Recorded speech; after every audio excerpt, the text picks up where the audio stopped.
Hello guys, welcome to world nursery garden. நம்ம இப்போ இந்த வீடியோவில் என்ன பார்க்க போகிறோம்னு பார்த்தீங்கன்னா, செவந்தி செடியை பற்றி தான் வீடியோக்குள்ளே பார்க்க போகிறோம். அதுக்கு முன்னால் நம்ம சேனலை சப்ஸ்கிரைப் பண்ணிக்கோங்க, பக்கத்தில் உள்ள பெல் ஐக்கானையும் கிளிக் பண்ணிக்கோங்க. அப்போ தான் நம்ம அடுத்தடுத்து போகிற வீடியோக்கள் உங்களுக்கு நோட்டிஃபிகேஷனாக வரும். அதாவது செவந்தி செடியை நம்ம நடவு செய்கிறது எப்படின்னு பார்த்தீங்கன்னா, செவந்தி செடியை நம்ம நர்சரியில் வாங்கிட்டு வந்த உடனே அப்படியே நட்டு வச்சிடக்கூடாது.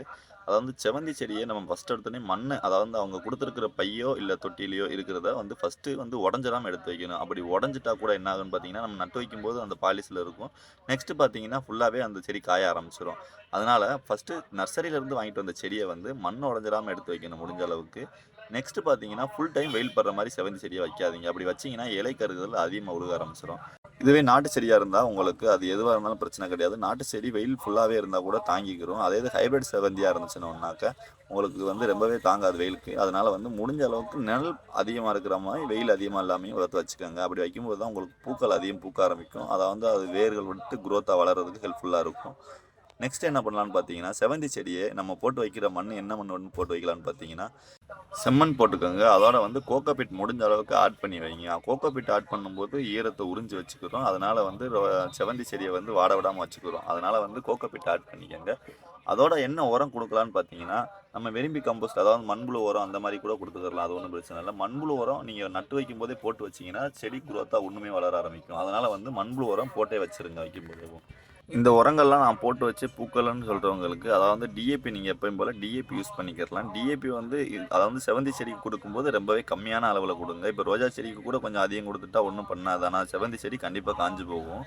முடிஞ்ச அளவுக்கு டிஏபி நீங்கள் செவந்தி செடிக்கு கொடுக்கும்போது ரொம்பவே கம்மியான அளவில் கொடுத்துக்கோங்க. அப்படி கொடுத்தீங்கன்னா மட்டும்தான் உங்களுக்கு ரோஜா செடி மாதிரி செவந்தி செடி கண்டிப்பாக தாங்காது. அதனால் கம்மியாகவே கொடுத்துருங்க.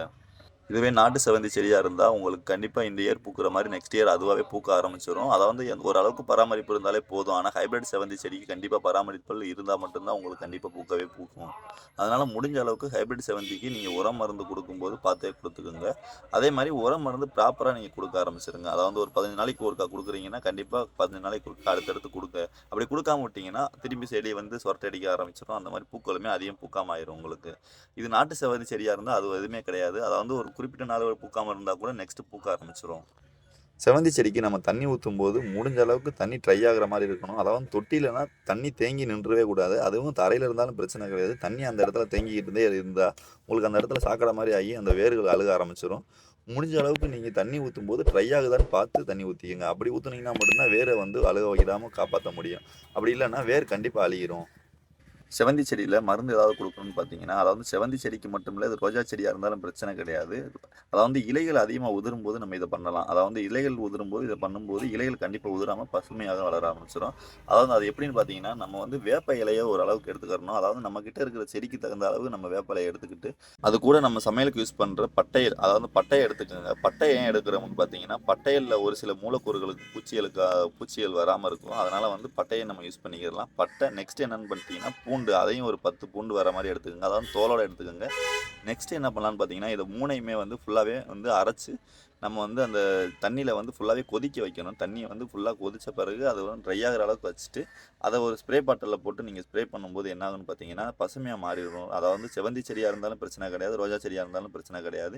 இதை நீங்கள் இயற்கை முறையிலேயே நீங்கள் அந்த செடிகளுக்கு பூராமே கொடுத்துட்டு வந்தீங்கனாலே கண்டிப்பாக உங்களுக்கு பூக்க ஆரம்பிச்சிடும். அதாவது இதை ஒரு 10 நாளைக்கு ஒருக்கா நீங்கள் ஸ்ப்ரே பண்ணி விடலாம். அதாவது மொத்தமாகவே நீங்கள் செஞ்சு வச்சுக்கிட்டு ஒரு 10 நாளைக்கு ஒருக்கா நீங்கள் ஸ்ப்ரே பண்ணிக்கிட்டே வரலாம். அப்படி பண்ணும்போது உங்களுக்கு கண்டிப்பாக பூக்கள் பூக்க ஆரம்பிச்சிடும். அதாவது பூச்சி தாக்குதல் ஏதாவது இருந்தால் கண்டிப்பாக மாறிடும்.